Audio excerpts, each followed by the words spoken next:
Welcome everybody to Scientists Warning Europe's press conference, where we're talking about nature and the World Scientists Warnings into Action paper. I'd like to start by thanking all of our partners. We'd like to thank especially We Have the Power, Sustainable Population Australia, the Interfaith Centre for Sustainable Development, the International Society for Ecological Economics, Facing Future Earth, and the Suu Kyi Foundation. Today we're going to be talking about nature recovery, and we'll be coming as well to look at the film Seaspiracy. The world, and I'm joined today by some special guests, and we may actually have some more guests joining us during the press conference, so please look out for that if one of them manages to make their way across the COP. On my right we have Julie Davies here, Director of We Have the Power, and a nature investor. And on my left we have Ali Tabrizi, the Director of Seaspiracy. So thank you to both of you for coming. The World Scientists Warning into Action paper came out just before the COP, written by 15 scientists from around the world, and it's one in a series of great World Scientists Warnings. The IPCC does a lot of the work on the figures, and they come out with a paper and a summary which is then amended and worked on by governments, whereas the World Scientists Warning into Action papers are completely free of any government influence, and often, though, the same figures can come out with statements which are quite a bit more urgent and requiring more action. The World Scientists Warning started with a paper in 1992, which was issued by 1,700 scientists at the time, including more than half the Nobel Prize winners in science. Then 25 years later on, there was the World Scientists Warning into Humanity, or Warning to Humanity, a second notice. Now that was issued by 15,500 scientists, told us that the first group of scientists had got everything correct, that we'd done absolutely nothing to put it right, and the situation was more urgent. In 2019, there was the World Scientists Warning of a Climate Emergency, issued by 11,500 scientists, and then now we have the World Scientists Warnings into Action paper. It's already been signed by 2,000 scientists, probably 2,200 today. We're increasing at the number of 100 to 150 signatures a day, and we'd like all scientists all over the world to join us and sign the paper. So scientists can go to planetincrisis.com, they can read the paper there, they can read the summary, and they can sign. And that's all scientists and engineers who graduated in sciences. Please come along and sign the paper. Now, the World Scientists' Warnings, and particularly the recent one, look at 6 stressors that are facing the world. So that's nature, food, energy, economy, short-lived pollutants, and population. All of these stressors are given equal importance by the scientists who write the papers, and we're here today to talk really around one of those particular stressors. So we're going to talk about nature, and I'd like to start with just a short quote from the paper. Nature is in free-fall decline. Complex, interdependent ecosystem processes, pollination, natural flood control, and water purification have been severely depleted by humanity. Some of the most major tropical and temperate rainforests are now carbon sources instead of sinks. National and regional leaders can then look into this paper and find many, many actions that need to be taken and explanations from the scientists. Now, one of the parts of the paper is talking about the UN Decade of Ecosystem Restoration, where we're looking to protect 30% of nature by 2030. So I thought we should open by asking our guests to look at that. And Julia, you've been involved in quite a lot of nature restoration. Is 30% protection by 2030 the way we should be going? It's a start, and we need a target, and we need something to aim for. And that gives us that, but it's not necessarily enough. Biodiversity and nature is in free fall, and that means that our existence is in crisis. We can't tackle the climate emergency without tackling the absolutely interrelated biodiversity crisis. It is a good target to work for, but we're nowhere near there. Our own government here in the UK has committed to that 2030 target, but it's not, as with so many things, acting in accordance with its commitments. So right now, the UK claims that approximately 26% of the UK is protected for nature, but it does that by claiming all areas which have some kind of designation. So, for example, national parks and areas of outstanding natural beauty. The government claims all of those are protected for nature. So that includes Keswick High Street. Keswick High Street, with all of its shops and its car parks, according to the government, That's protected for nature.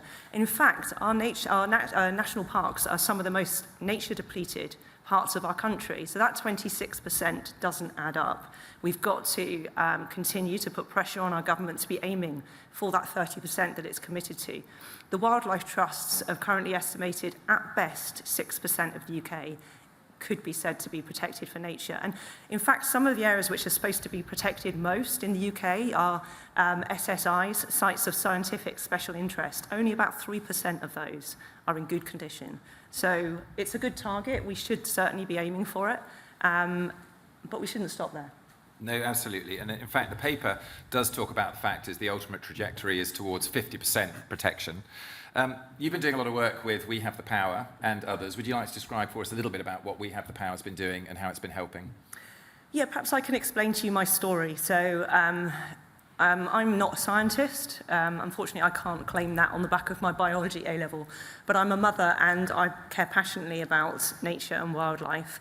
And I'm in the fortunate position that having exited a company several years ago, I've now got some funds which I can dedicate to what I'm calling investing in the future of my family and in nature. So I'm working on a project which I'm calling Funding Nature, where I'm attempting to enable conservation groups like the Wildlife Trust to acquire land so that they can get on with restoring nature on that land. And we're not going to make a big inroad with this project into that 30% target, but what we are going to do is show what is possible. We're going to show that by taking land which is an incredibly nature-depleted state and shouldn't really have been farmed in the first place, or shouldn't really have been managed in the way it is being managed in the first place, for example, where peat is being extracted. Just by taking out those harmful human practices, we can show how nature can recover, and that will assist us in all manner of ways in terms of carbon sequestration, enabling biodiversity to return and restore our natural systems. There's lots of evidence that we are not just in a climate crisis, we're in a crisis on all levels of our environment in terms of our water quality, in terms of flooding, and in terms of crashing the very nature that we depend on. So with this project, I am dedicating the majority of my wealth to tackling the environmental climate crisis, and I'm trying to inspire other people to see investing in their family's future means much more than just securing financial return, because it really doesn't matter how much money I manage to secure through my financial investments. That's not going to protect my two sons' future, because it doesn't matter how much money I leave them. If I leave them in the kind of world that we are bequeathing on our young people right now through not tackling this climate crisis, that's not going to protect them. That's not going to protect them from unrest because people, their homes have become uninhabitable. So what I'm doing is I'm hoping to inspire other people who have the resources to do something about this, to invest in their family's future. And it's absolutely amazing what you're doing. And I think that the personal stories are some of the things that are so convincing for everybody else as well to get behind it. And hopefully we'll have Ali maybe give us a personal story and how he's got there in a minute. But just before we go over to Ali and Seaspiracy, what you're also doing is showing leadership. And in terms of showing that kind of leadership, both within the community and with those that have the funds and the opportunity to help, have there been any good stories of others that have been following your leadership and doing the same thing? Well, yes, because you don't want to tell people that you are someone that you can, that is wealthy. That's not something you want to talk about. But I'm doing that because I want to inspire other people who are in my incredibly fortunate position to do the same thing. I want to tell that story that if you want to protect your future and your family's future, you need to be considering what you are doing with the resources that you have. So I now have time. I now have some certain skills. I was a lawyer by profession, and I have more wealth than I need to fulfill my basic needs. And the best thing that I can do with that for my family's future is to do what I can to restore nature. So this Funding Nature project, the aim of it is to inspire. So we've already acquired 2 sites now, which which we'll be restoring to nature, and they will enable people to see what can happen, what is possible, and that's what we've got to show, what is possible.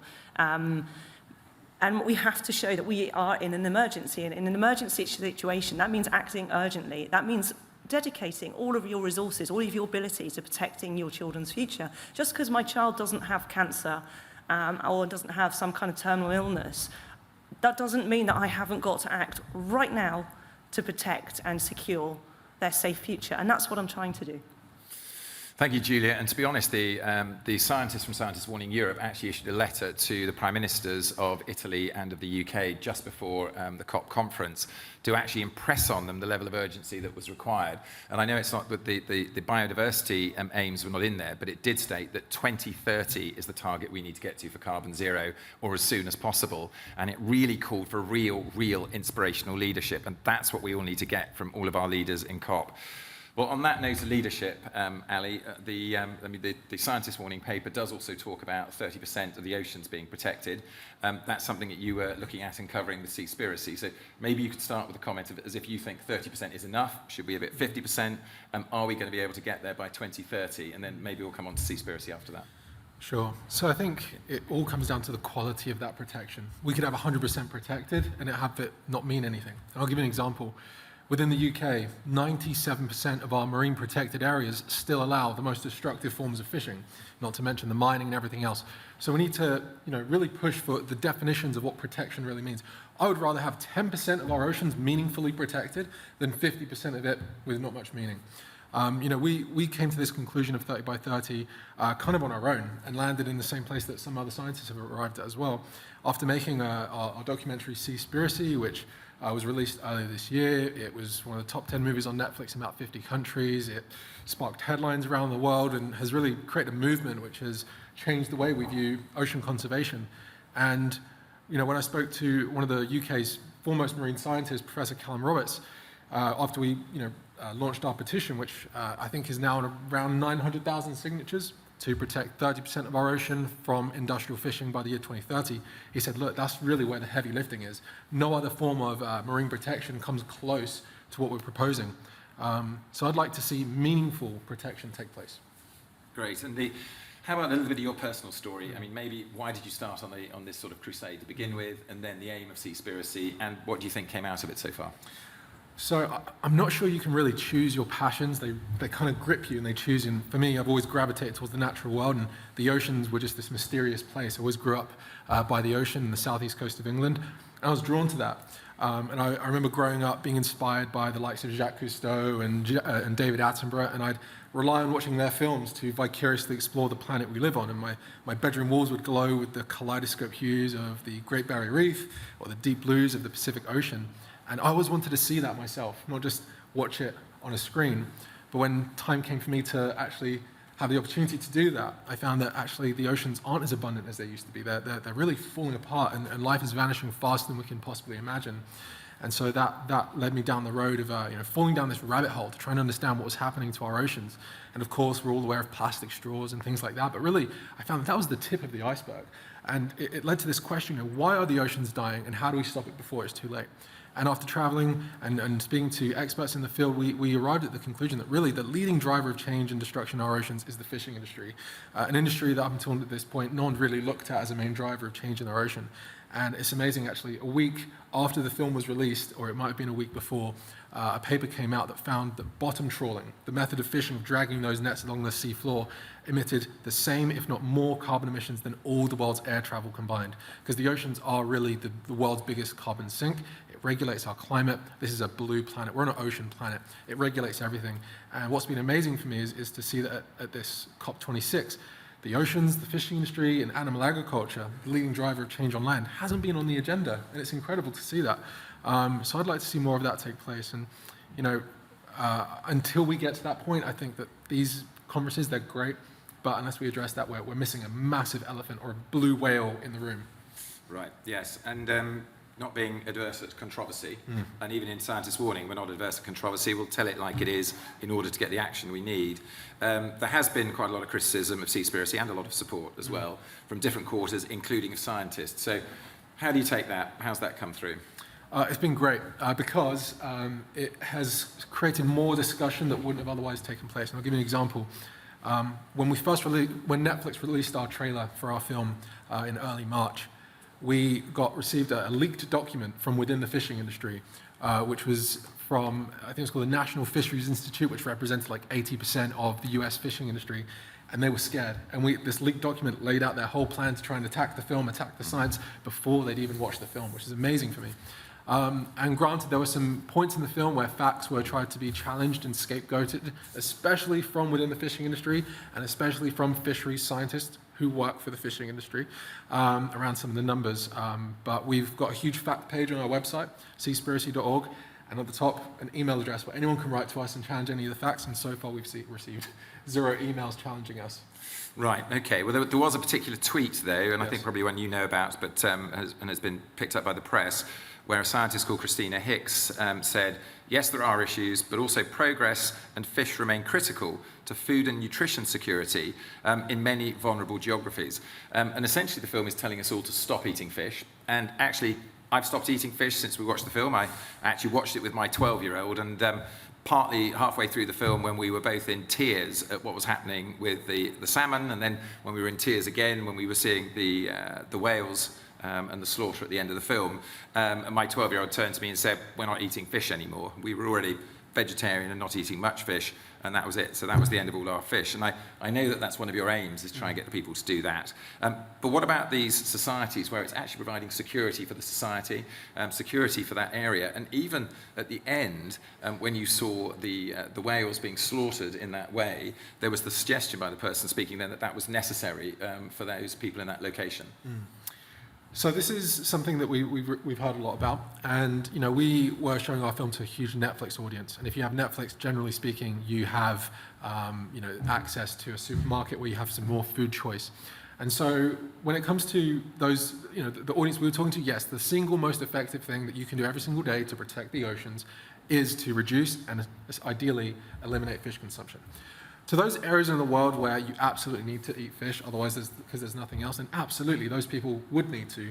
And we actually covered this in the film. We went to Liberia and West Africa, where European and Asian fishing vessels are entering those waters and taking so much fish that those local canoe fishermen, those artisan fisheries, basically can't catch fish. And we were on a boat when we were with Sea Shepherd, a great organization enforcing law at sea. We just detained a ship and we were making our way back to port when I saw these 2 men in a canoe rowing up to us. They were, fishermen. And there'd also been threats of piracy in East and West Africa, where they'd been trying to commandeer ships like the one we were on with guns. And so he put down his oar, and I was expecting him to maybe flag us down, or who knows, maybe even raise a gun. But instead he put his hand to his mouth and began begging for food. And this has been a result of the fishing industry taking away food security from those populations. So again, actually the most effective thing that we can all do to safeguard those indigenous fisheries is for us to not eat fish, because it's taking away from their mouths. Right, okay. And you also looked into the labelling of dolphin friendly. Oh yeah. So, and I was quite amazed when I watched the film. I was actually quite amazed with the candor of the person you were talking to in terms of explaining the situation. Maybe you could just spend sort of 1 minute giving us a feeling for what's happening with this labelling. We've all grown up eating tuna with the little logo of a dolphin safe on the can, and as it turned out, there had been many instances of where Sea Shepherd had boarded a tuna vessel, only to find that they'd recently killed many, many dolphins in those nets, and found that that vessel was in fact certified to be dolphin safe, which raised the question, well, how could that be? So we decided to head over to the organization that was in charge of allocating those labels and ask them, okay, how many dolphins are killed before it's no longer dolphin safe? They said, well, you can't kill any. And then we said, okay, well, how can you guarantee that? I said, well, we can't. I said, well, why is that? Well, because we don't have anyone out at sea monitoring these vessels. We take the captain's word for it, which of course he's biased. And often when those captains come to shore and land that tuna, the observers that they do have, maybe a small handful, can be bribed. And the guy even said that. And this wasn't just with the Dolphin Safe tuna label, this was the same with the MSC, the Marine Stewardship Council, which is the gold standard of sustainability. So many instances of where their fisheries are actually killing huge amounts of sharks, dolphins, and other species, and yet they're called sustainable. One was actually in 2012, a swordfish fishery in Canada was labeled as sustainable, despite the fact for every 1 swordfish they caught, they were catching 2 sharks. Which raises the question, why isn't it called a shark fishery? And these are called sustainable all the time, so we can't trust these labels. Yeah, definitely, very worrying. If we're looking at nature again, Julia, and particularly in the UK, and I think it's in many other places as well, it seems that the whole system is mediating against biodiversity and against nature. I mean, we have a complete assumption that, in fact, we should be getting, in the UK, 300,000 homes being built every year, often being built on open land that was agricultural or green prior to that, and trees are then swept out the way, and then we come to the point of trying to plant new trees to get us back up to a canopy cover after 25 years. Do you think we should be changing the planning system, and would you have a sort of suggestion on how we should be doing it so that we can prioritise biodiversity? We absolutely should be changing the planning system, but we need to be changing more than that. We need to be changing the system. So at the moment, we have an entire system, including a tax system, which incentivises knocking down homes and building new ones. And we have no real disincentive to people having multiple homes. We also have a changing economy where we have whole buildings which, in reality, are we going to need them in the future? Are we going to need these massive office blocks? Are we going to need these massive shopping centres? So I think we need to be honest with ourselves, and what we ought to be doing is saying, let's look at all of these buildings that we don't actually need. We're in an emergency. We're either in an emergency or we're not in an emergency. And in an emergency, is it really okay to be continuing to build new properties, new buildings, which are incredibly carbon intensive? I don't care whether they're like zero waste new homes. You've got to look at the carbon embroiled in creating that new home when we have all of these buildings that actually we ought to be utilising. So that would be my number one. But also, when we look at the absolute devastation of nature in this country, people do tend to think that's from building new homes. And yes, of course, we need to address that. And yes, we definitely should not be chopping down ancient woodland to build HS2 or new homes. We just should not be doing that. You know, no amount of planting of new trees is ever going to compensate for that within any timescale that absolutely matters to anybody. But the real issue that we need to be addressing if we want to protect nature in this country is how we eat and what we eat. Because for too long, and initially quite rightly so, for too long agriculture in this country has all been how much you can produce on land. And we now have a farming system that is not fit for purpose. It was based on subsidies that were developed in the post-war era where we needed food security. We'd been at war. So our farmers did what they were told. They were told to produce as much food as possible off the land. And to do that, they have pretty much eradicated wildlife from their land. Sometimes quite simply to get those subsidies. You know, they were having to do things that they probably wouldn't have wanted to do to continue to get those subsidies. Yes, supposedly that subsidy system is now changing. But how far is it going to change? Is it going to be watered down? But more than that, we need to be honest with ourselves. So we are now producing a lot of food in this country we don't even really eat anymore. If you look at the amount of,